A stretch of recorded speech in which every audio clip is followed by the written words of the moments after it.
بسم اللہ الرحمن الرحیم۔ ناظرین، وی لاگ نمبر ہے 265 اور 5ویں قسط ہے آج کے لحاظ سے، پیج ہے 190، معرف القرآن جلد 2، سورۃ آل عمران نمبر 3 اور آیت نمبر ہے 138۔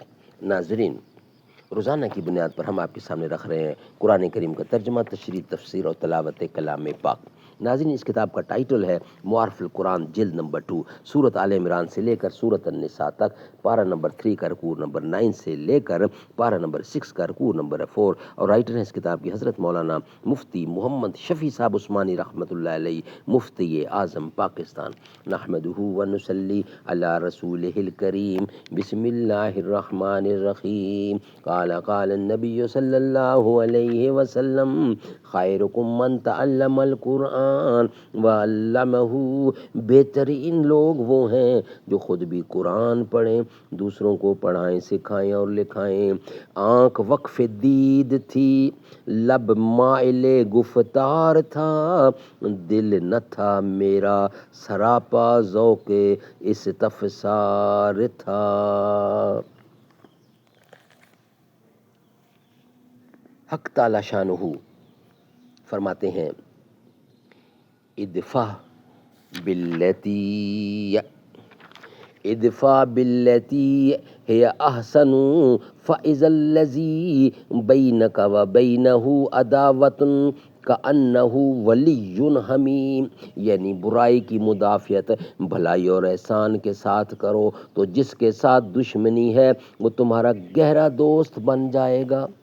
حق تعالی شانہ نے رسول کریم صلی اللہ علیہ وسلم کی اخلاقی تربیت بھی اسی اعلیٰ پیمانہ پر فرمائی ہے کہ آپ نے اپنی امت کو بھی یہ ہدایت دی، سل من قطعک واعف عمن ظلمک واحسن الی من اساء الیک۔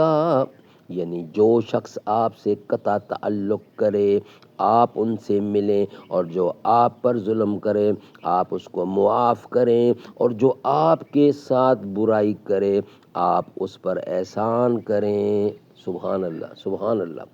رسول کریم صلی اللہ علیہ وسلم کی تو بڑی شان ہے، آپ کی تعلیمات کی برکت سے یہی اخلاق و اوصاف آپ کے رسول اللہ کے خدام میں بھی حق تعالیٰ نے پیدا فرما دیے تھے، جو اسلامی معاشرے کا ترہ امتیاز ہے۔ صحابہ و تابعین رضی اللہ عنہم اور اسلاف امت کی تاریخ اسی قسم کے واقعات سے لبریز ہے۔ ناظرین، امام اعظم ابو حنیفہ کا ایک واقعہ ہے، وہ ہم آپ کے سامنے رکھیں گے، مگر نیکسٹ ویلاگ کی صورت میں۔ یہ آج کی ویلاگ یعنی 5 قسطیں الحمدللہ مکمل ہوئیں۔ رب ذوالجلال ارشاد فرماتے ہیں، پھر میں رپیٹ کرتا ہوں، جو شخص یہ چاہے کہ اس کے محلات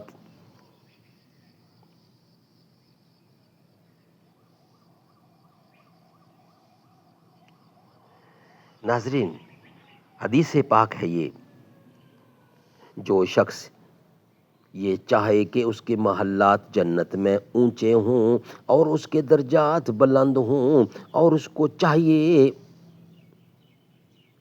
کہ جس نے اس پر ظلم کیا ہو اس کو معاف کر دے، اور جس نے اس کو کبھی کچھ نہ دیا ہو اس کو بخشش ہو یعنی بخشش و ہدیہ دیا کرے، اور جس نے اس سے ترک تعلق کیا ہو یہ اس سے ملنے میں پرہیز نہ کرے۔ سبحان اللہ، سبحان اللہ۔ ناظرین، یہ ویلاگ ہمارا کمپلیٹ ہوا، یہ ہم آپ کے سامنے رکھنے کو جا رہے ہیں۔ وہ کیسا سما ہوگا، کیسی وہ گھڑی ہوگی، جب پہلی نظر ان کے روضے پہ پڑی ہوگی۔ ہو جائے جو وابستہ سرکار کے قدموں سے، ہر چیز زمانے کی قدموں میں پڑی ہوگی۔ چارہ نہ کوئی کرنا، ایک نعت سنا دینا، ناچیز ظہوری کی جب سانس اڑی ہوگی۔ جب پہلی نظر ان کے روضے پہ پڑی ہوگی، یہ کوچہ جانا ہے، آہستہ قدم رکھنا، ہر جا پہ ملائکہ کی، ہر جا پہ ملائکہ کی بارات کھڑی ہوگی، وہ کیسا سما ہوگا۔